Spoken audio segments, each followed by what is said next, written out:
everyone. Today we are with Vianca, and we're going to do the English interview. So, are you ready to start? Yes. Okay, I'm gonna ask you first questions about tourist places. Okay. Okay. The first question: what are some traditional dishes or culinary experiences that tourists should try when visit Ecuador? Ooh, some culinary experiences or traditional dishes. I love anything with plantain. So tigrillo or majado or bolones, anything with plantain is really good. And plantains don't really exist in the States. So it's very, if you're from the States, chances are maybe if you've tried something with plantain, it would be plantain chips with chifles. But other than that, nothing. So I think either anything with plantain and some traditional dishes like fritada, hornado, plato norteño, stuff like that would be my favorites that I would recommend to people. If you have to choose one culinary dish, what dish you would choose? Like the top. Yes. I think it would have to be tigrillo with like chicharrón. I think it's the best. I agree with you. Okay. What are the visa requirements for tourists visiting Ecuador? There are any entry restrictions to be aware of? So I personally don't know too much about it because I was born in the States, but I am an Ecuadorian naturalized, which means I'm an Ecuadorian because my parents are. So I have double nationality. Okay. However, I have heard that the process, at least for people from the States, is pretty simple. Like it's very easy to travel here. Sometimes they charge for some fines, however. Like for example, you know how you must pay an extra charge to go inside the Galapagos. This will be a higher charge if you're from the States or from outside of the country. So I know there are some extra charges you need to pay. Okay. Are there any specific etiquette or cultural norms that tourists should be mindful or when interacting with locals?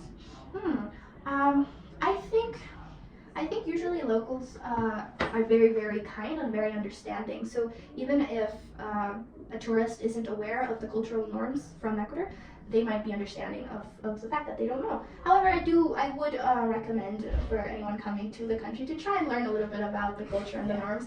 And the other way around, I don't think there's any specific cultural norms or anything that people should be aware, like from the States when people are traveling here. I don't think nothing comes to mind of anything very specific that if you somehow did it wrong it would be a big problem. I don't think there's anything too big. I personally think that the only norm that they have to follow is enjoy the country. Yeah. Okay. What are some unique cultural experiences or festivals that tourists can participate in during their visit? Ooh, I think if they come at certain times of the year, they're going to probably enjoy a different cultural festivities. For example, if they were to come during Fiestas de Quito, maybe they will experience what it's like to basically they can canelas, so they can experience like a more Ecuadorian style party. More. So yeah, I guess I would recommend people to come during those specific times. However, I'm guessing it's going to be very busy. So yeah, that would be something to take into consideration. Which is your favorite festival? My favorite festival, I think I really like.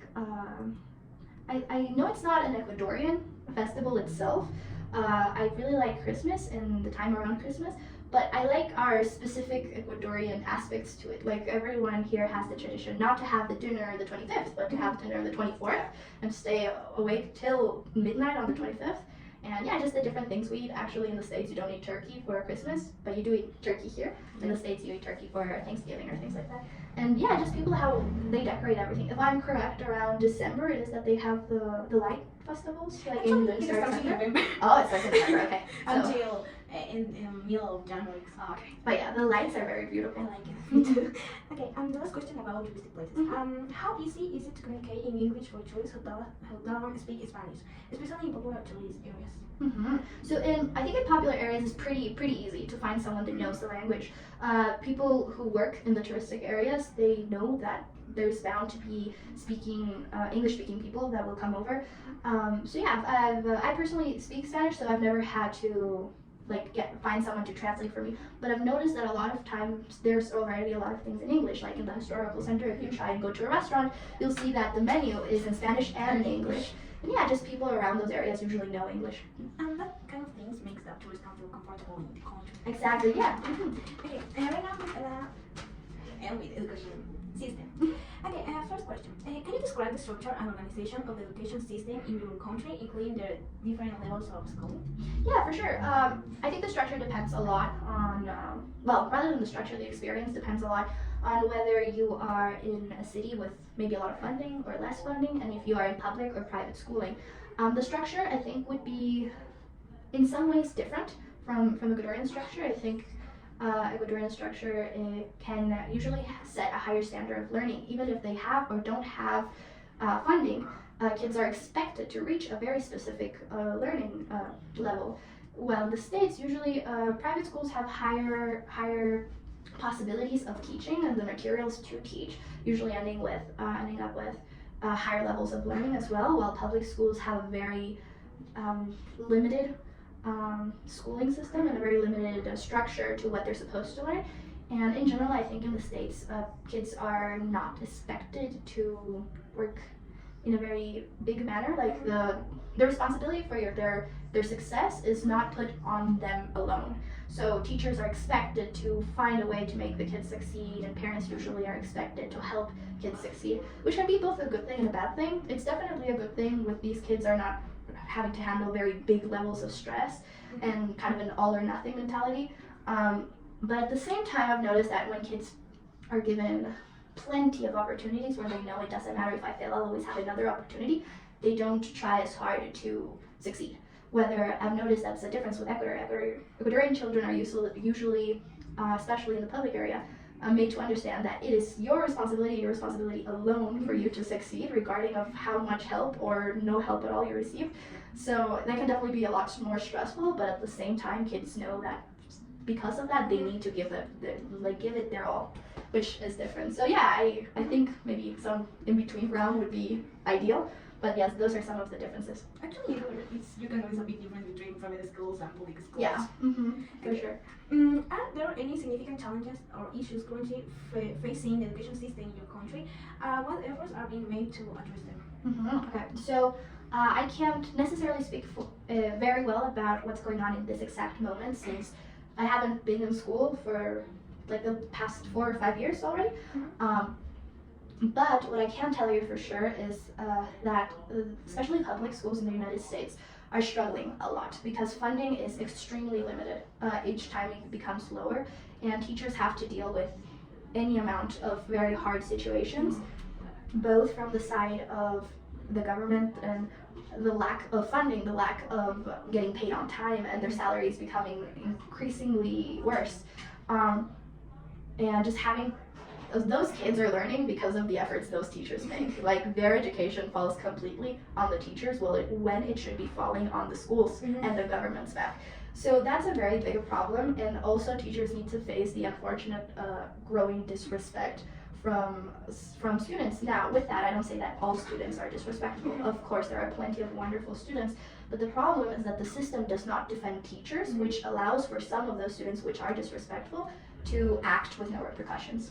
While teachers, their hands are tied where they must be extremely careful with discipline. Discipline should always be respectful, but some of these teachers can't even discipline what is disrespectful for fear that they will be sued or something else. So the biggest problem right now is what teachers are going through. Every time more teachers quit their jobs, they're actually currently going through a very intense problem with teachers leaving their position. Like every time hundreds and hundreds of teachers are leaving their position, and unfortunately the government, instead of making the situation easier for teachers so they will come back, they've started looking for people who aren't teachers to fill in their positions. Like ex-militaries are being offered jobs as teachers instead of bettering the conditions. Okay.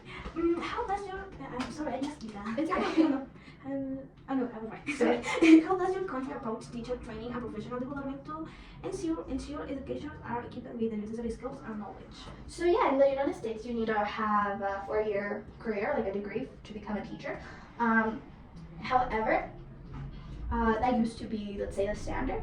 With the low amount of teachers that are left right now, they have kind of forgotten about that and looked for people who don't have a university degree or a college degree for teaching to teach, like ex-militaries and such, which can definitely be problematic because you may know a subject, but it's something completely different to know how to teach a subject. So yeah, usually the things they used to do is make sure they are university graduates with degree in learning, but in teaching. But now those things are no longer as common. Okay. Can you discuss any recent trends or innovations in education and technology adoption within schools in your country? So I actually think there's plenty of innovation within schooling. However, that falls within the private school area. There's plenty of innovation within the STEMs area, so scientific and mathematical area is very high, especially if you go to a private university, which is the reality for most universities. There's also public colleges, but you still need to go to a university, which is a whole other deal. But yes, there's very high innovations, I think, right now in the country within artificial intelligence and robotics. There's been some very interesting medical robotics as of recently, and also scientific scientific findings, I suppose, and the area of technology with artificial intelligence and all. But that is definitely something reserved to people that are able to, well, that's not completely true. For the most part, it's reserved for people that are able to pay. And then there's always possibilities of scholarships or public areas that if the teacher takes the time to create something like a robotics club, kids get access to that. But it really depends on if the teachers have the time and effort and energy to do it.